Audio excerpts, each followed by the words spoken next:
Hello and welcome to the program. This is Vivica Williams and you're watching Head to Head. We're going to be talking today about the Minsk Agreement. And it's an agreement that's misunderstood and seemingly always ignored. We talked often about what Russia needs to do, and today we want to talk about what Ukraine can do to make it work. We have in the studio with us today Paul Niland, a political commentator here in Ukraine. Paul, thanks so much for being with us today. Thank you again for inviting me on the show. Thank you. So let's briefly talk kind of a recap. We spoke earlier about what Russia needs to do and to fulfill the Minsk Agreement, which is not necessarily about ceasefire. This is a part of it. Ceasefire is a part of it. And also we have about issues about returning hostages, humanitarian convoys. And so this is definitely something I think our audience wanting more information is going to have to watch that video about Russia. But today we want to go into about what Ukraine can do to make the Minsk Agreement work. When we hear commentary that's coming from Russia, whether it's Peskov or Lavrov or Putin that's commenting on what Ukraine needs to do, they use a very, very ambiguous phrase, right? That Ukraine needs to fulfill the political aspects of Minsk. And the idea that Ukraine isn't fulfilling them is somehow used as a justification to continue the war, to continue the status quo. But what we need to do is we need to break down what are the political aspects, and the primary the primary obligation on Ukraine right now is to organize elections. Elections are the cornerstone of democracy. At the end of the day, people should be given a right to appoint their representatives and send them to the national parliament to represent their interests. And, you know, there are a lot of people who are stuck behind the conflict line at the moment. It doesn't necessarily mean that they support the authorities that were put in place there, right? It means for various reasons. I was speaking with a friend from Kramatorsk actually recently, and he was saying that he stayed after the beginning of the conflict because his mother was ill. And well, this is a lot of cases why people stay. Well, we can't blanket judge everyone who stays there as being supporters. Absolutely. No, and of course they aren't. And in fact, I believe, and this is based on my many travels around eastern Ukraine, I believe that a lot of people there are actually quite apolitical. You know, they're not interested in one party or another, and that's actually a reasonable conclusion to come to, considering how they've pretty much been betrayed. The politicians that have been elected over the 25, 26 years now of Ukrainian independence have generally not represented the interests of the people. They've represented their own interests, and you know, a lot of people have got very, very wealthy. But Ukraine is going through a political evolution right now. The people that we see that have come to parliament following the revolution of dignity, a lot of them are there because they have the interests of their constituents at heart, because they're trying to change the system from within, and that's a good thing, right? And so then we see at being able to fulfill that aspect of the Minsk Agreement with elections, yes, absolutely, we have to have the participation of those in these occupied territories. And I'm going to put forth the question that everyone's going to ask: how is that possible at this moment? And of course it isn't. Right. How can we get there? You're exactly right. At this moment, it's not possible. There are several precursors. There are several preconditions that we have to have before elections can take place. And the very first one is that there should be a peaceful situation. The security situation in eastern Ukraine needs to be resolved first and foremost, which is why we were talking in the previous show, why we were talking about the things that Russia needs to do. Right. But if we can make Russia meet their obligations according to Minsk, and then we have a peaceful situation in eastern Ukraine, in those occupied territories, then what has to happen is we have to move towards elections. And the elections... As quickly as possible. Because people are going to be... This is a good question, right? How quickly after this reestablishment of peace? It's a question that I've been asked many times, and it's exceptionally relevant. And people say that those that are in those territories right now have suffered from a lot of brainwashing. They've suffered from a lot of propaganda, and we know that to be true. We know that this is one of the many standard things that is done by the Russian regime to control people's thought flows. So the question is, after returning peace to Ukraine, then how long will there be before we can organize elections? And one of the things that I did in preparation for the next article that's coming out about Ukraine's obligations was I tried to look for precedents and to look at, if there has been a situation of occupation, how long after that can people be given a free vote? And I think one of the best precedents is actually East Germany. And if you look at what happened in East Germany after the fall of the Berlin Wall, there were elections that were organized, and I think it was 14 months or 15 months after the fall of the Berlin Wall, people were given a free choice, and it was the first free election that was ever held on Eastern German territory. And the people who had previously been in power in East Germany, they stood in the elections and they asked people to vote for them. And they actually ended up with something like 16% of the vote. And it was a newly formed moderate party that won the largest share of the vote. It was just short of a 50% margin, so they weren't able to govern by themselves. They had to form a coalition with the second party. But the people who had previously ran the communist system in East Germany, they were thoroughly rejected by the voters. 16% of people said, actually, we quite like that system because they like the stability, or they liked, nobody likes change, as you said earlier on, right? So there were people who voted for that. And I genuinely believe that if you look at the actions of people like Zakharchenko and Piontkowski, the people who are heading the DNR There's and the LNR, not going to be any question that... They're incompetent. They're nothing more than Kremlin-installed puppets who are essentially warlords. And, people aren't going to vote for them. I don't believe that people are going to vote for them when they're given a free choice. And speaking also of this free choice thing, we've got to learn a lot from the issues that have gone on with Russia's manipulation or attempts to manipulate elections around the world.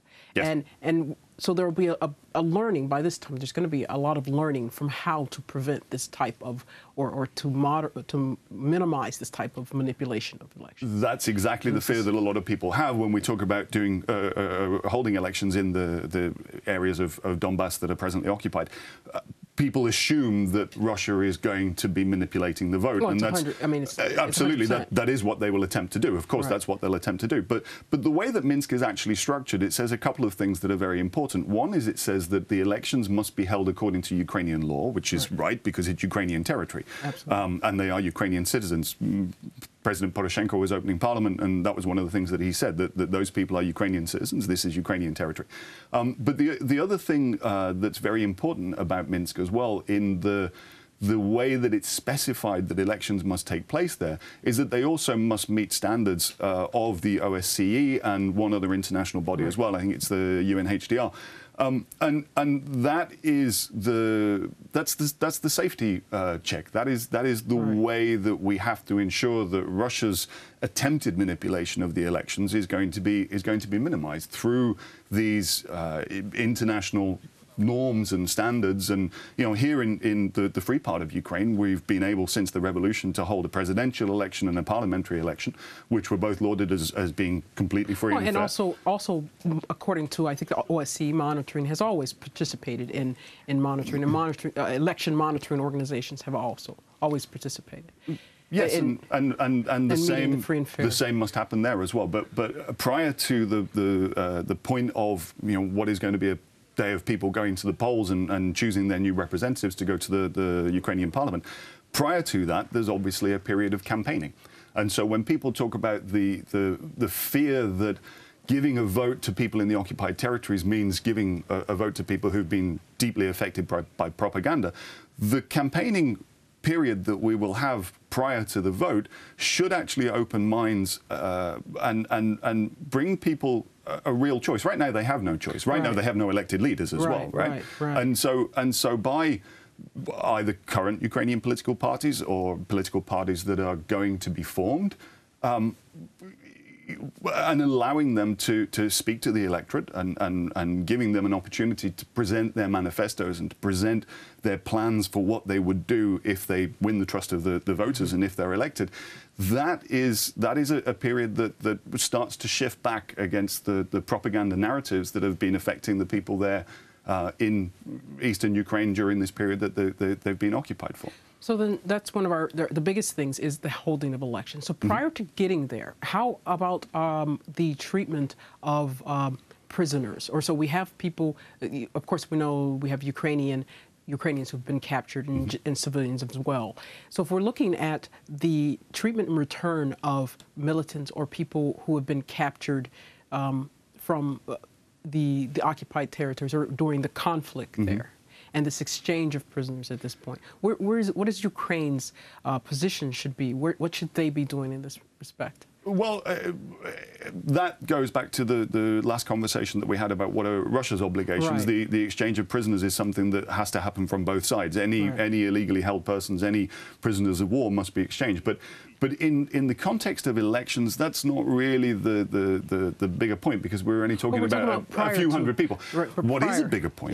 What is a bigger point, though, is that there are 1.7 million internally displaced people, and again, that's something that puts context to the size of the conflict and the number of people who've been affected. 1.7 million people who used to live in Donbass have left their homes and then now live in the free part of Ukraine. And it is those people who are, it's essential that they are also allowed to vote. They are residents of Donbass. They have been residents of Donbass. They have a right to say what is the future of Donbass. And so they must be allowed to participate in the elections. And I believe, and actually a very good friend of mine who's Ukrainian, he completely disagrees with me, but I think that a new political bloc, a new political formation that is made up of those people, is made up of Donbass residents, could speak to their country folk, could speak to other Donbass residents and say, we understand you, we are you, we were those miners, and you know, not just the miners and the other very hardworking people of eastern Ukraine, but it was a lot of the intellectuals and a lot of the business leaders. Some of my friends, for example, here are lawyers that had law firms in Donetsk, other businessmen that I know from Donetsk, who upped sticks and took everything that they could, and they moved here and have restarted businesses. And a lot of small time, you know, I've met people who, you're sellers, you're people who have small businesses. So people want to return to their home. Want to return to their home areas. And you're speaking very right. We have this large population of IDPs, and we have to give some trust to the population to be able to make decisions about who they want to represent them. But in other ways as well, you have this large population of people who've been forced to leave, who want to come back, who can provide, as you said, more substance and show that what this propaganda that you've been hearing is indeed propaganda. Yeah. And I think that makes a good idea what you said about that precedence, 14 months or some amount of time afterwards, to allow for this resetting ability to rebuild in some cases. Well, what has to happen again, according to Minsk, is that the modalities or the technicalities of the elections in the currently occupied areas must be agreed by what's called the Trilateral Contact Group. And the Trilateral Contact Group is made up of Russia, Ukraine, and the OSCE, and then there are subgroups under that, of which the DNR and the LNR, who always deserve quotes, right? So-called. They're non-entities, really. But they are a part of the subgroups of the Trilateral Contact Group, and it is them that is charged with working out how the elections are going to take place. However, that's kind of a questionable kind of thing in a way. I mean, because here you have people who are not elected leaders who are being given a voice of equal footing of how elections should be held. It's a difficult place to be in. It's a very, very complicated situation, and it's been created in a deliberate way to be as such. The leaders of those non-recognized, self-proclaimed republics are, as you say, unelected, but they're not on an equal footing. And this is something when Vladimir Putin was speaking in recent days, he was talking about a UN peacekeeping mission that could come to Ukraine, and his number one condition was that they would man the contact line, and we have as we currently see it. And what Ukraine is saying is that actually, UN peacekeepers should be all over that area. And actually, we have a quote from there. So let's take a second and look at that quote from Putin when he talked about that. Okay, so thank you. So that was exactly what you're talking about. Here he's saying what you're saying, and this is unacceptable in some way. Of course it's unacceptable. Of course it's unacceptable. And actually, Petro Poroshenko, the president of Ukraine, on the 24th of July, he was also talking about a UN peacekeeping mission, but a UN peacekeeping mission that would go all across Ukraine and not just sit on that contact line. But one of the other preconditions that I heard that Vladimir Putin said is that, again, he's calling for there to be direct talks between Kiev and the people who are currently in charge of that small part of Donbass. And that has never happened, and it will never happen. What Vladimir Putin wants is he wants these people to be recognized as equals. They're not. And this is an issue and that they're not on equal footing. It cannot be allowed. It cannot be allowed because they don't represent the people. They weren't appointed by the people. They have no legitimate mandate. What they have is they have guns, and those guns were supplied by Russia, right? This is Ukrainian territory. Go back to, again, what President Poroshenko said when he was opening parliament. This is Ukrainian territory. These are Ukrainian citizens. And the people that have been put in charge by Moscow have simply got no business being there. So again, what needs to happen is, number one, the precondition is there has to be, the security situation has to be right for elections to happen. Right, let's talk about that briefly. What about UN peacekeepers in Donbass? I think that they're absolutely necessary, and in actual fact, a very good friend of mine was formerly the head of the United Nations, or the representative of the United Nations Secretary General for Ukraine. And in the early days of the conflict, actually prior to the seizure of Sloviansk, I talked to him about peacekeepers coming into Ukraine, and he had other ideas about different kind of mediation groups that might come and help the situation. But after 3.5 years of war, it is now necessary that there should be some kind of international body that comes in and takes temporary, not custody, but control over that area to ensure that the security, the peace that we need to bring us to the point where we can start election campaigning, to bring us to the point where elections can be held that would be considered to be free and fair. It's pretty much essential now that there would be an international body, such as the United Nations, to send a peacekeeping mission into Ukraine. And what about the inclusion of Russian troops? We've seen from evidence, from examples in Moldova, for a case, we have these any type of Russian peacekeepers being allowed in a situation like this would seem to be unacceptable. Is it even possible to?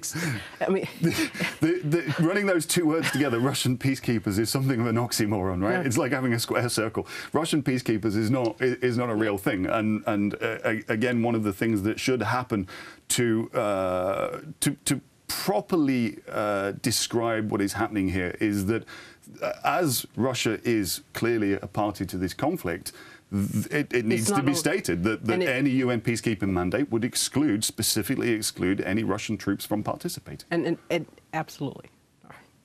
Thank you so much for being with us today, Paul. Always a pleasure. It's always a pleasure. We could talk all day. Thank you. We were speaking today with Paul Niland, a political commentator here in Ukraine, about issues with Minsk Agreement. Thank you for watching.